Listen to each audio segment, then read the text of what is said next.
क्या आपने कभी खुद से ये सवाल किया है, मैं कौन हूं? इस जीवन का उद्देश्य क्या है? और सच्चा सुख कहाँ है?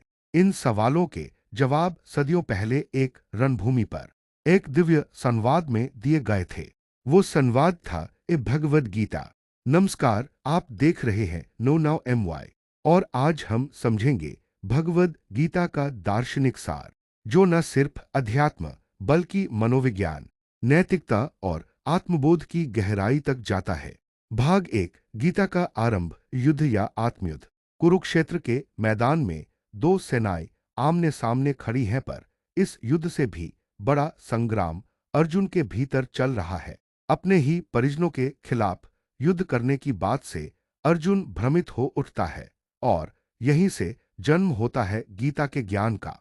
यह कोई साधारण युद्ध नहीं, यह उस भीतर के युद्ध का प्रतीक है जो हम सब अपने भीतर रोज लड़ते हैं, सही और गलत के बीच, कर्तव्य और भावना के बीच।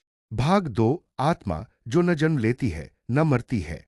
भगवद गीता का सबसे गहरा दार्शनिक सिद्धांत है, आत्मा अमर है, न जायते मृते वा कदाचित। आत्मा न कभी जन्म लेती है न कभी मरती है। गीता के अनुसार हम शरीर नहीं है, हम आत्मा हैं जो शाश्वत, अजर, अमर और अविनाशी है। आज की दुनिया में जहां लोग पहचान को शरीर, जाति, धर्म और स्थिति से जोड़ते हैं, गीता हमें याद दिलाती है कि हमारा सच्चा स्वरूप इन सबसे परे है। भाग तीन, कर्मयोग, कर्म करो, फल की चिंता मत करो। कर्मण्येवाधिकारस्ते मा फलेषु कदाचन। यह शायद गीता की सबसे प्रसिद्ध पंक्ति है, लेकिन इसका मतलब क्या है? यह नहीं कहता कि फल का कोई मूल्य नहीं है, बल्कि यह कहता है कि तुम्हारा नियंत्रण सिर्फ अपने कर्मों पर है, परिणामों पर नहीं। जब हम फल की अपेक्षा में बंध जाते हैं, तो दुख, तनाव और असफलता की भावना जन्म लेती है। गीता हमें सिखाती है निष्काम कर्म, यानी पूरी निष्ठा से कर्म करना, पर उसकी अपेक्षा में नहीं बंधना। यह जीवन में मानसिक स्वतंत्रता की कुंजी है। भाग चार, स्थितप्रज्ञ, एक संतुलित मनुष्य। गीता ऐसे व्यक्ति को आदर्श मानती है जो आनंद में अहंकार नहीं करता और दुख में टूटता नहीं। दुखेश नुद्विग्नम्ना सुखेशु विगतस्पृह। एक ऐसा इंसान जो अपने भीतर इतना संतुलित हो गया है कि कोई भी बाहरी परिस्थिति उसे डिगा नहीं सकती, वही है स्थितप्रज्ञ। आज के युग में जहां सोशल मीडिया पर एक लाइक से हम खुश और एक ट्रोल से दुखी हो जाते हैं, गीता हमें सिखाती है अंदर से मजबूत और स्थिर रहना। भाग पांच, ज्ञान योग, अंधकार से प्रकाश की ओर। गीता का एक और स्तंभ है ज्ञान पर। यह केवल किताबों या सूचनाओं का ज्ञान नहीं है, यह ज्ञान है उस स्वयं की पहचान का, ईश्वर के साथ संबंध का और संसार की अस्थिरता का। तद्विधि प्रणिपातेन परिप्रश्नेन सेव्या। श्री कृष्ण कहते हैं, सच्चा ज्ञान विनम्रता और जिज्ञासा से आता है।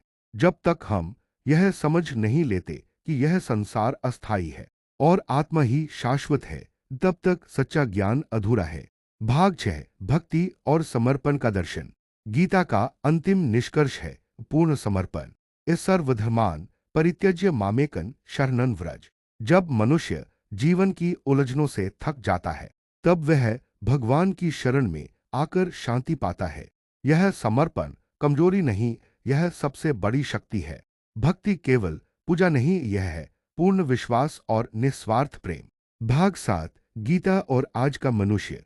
गीता केवल 5000 वर्ष पुराना ग्रंथ नहीं, यह आज भी उतना ही प्रासंगिक है। जब हम करियर के दोराहे पर होते हैं, गीता कहती है कर्तव्य निभाओ। जब रिश्तों में भ्रम होता है, गीता कहती है समत्व रखो। जब हम असफलता से टूटते हैं, गीता कहती है परिणाम पर नहीं, प्रयास पर ध्यान दो। यह कोई धर्म विशेष की किताब नहीं, यह मानव धर्म की गहराई है। भगवद गीता हमें बताती है कि सबसे बड़ा युद्ध हमारे भीतर है और जीत उसी की होती है जो स्वयं को जान लेता है। आज जब जीवन भागदौड़ और तनाव से भरा है, गीता की शरण हमें वह आंतरिक शांति और दिशा दे सकती है जिसकी हम सबको तलाश है। क्या आप तैयार हैं अपने भीतर झांकने के लिए? क्या आप अर्जुन की तरह प्रश्न करेंगे, क्या आप कृष्ण की तरह उत्तर खोजेंगे?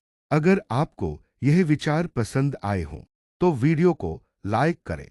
कमेंट में बताएं कि गीता की कौन सी सीख आपके जीवन में सबसे महत्वपूर्ण रही है। और चैनल नो नाउ MY को सब्सक्राइब करना न भूलें।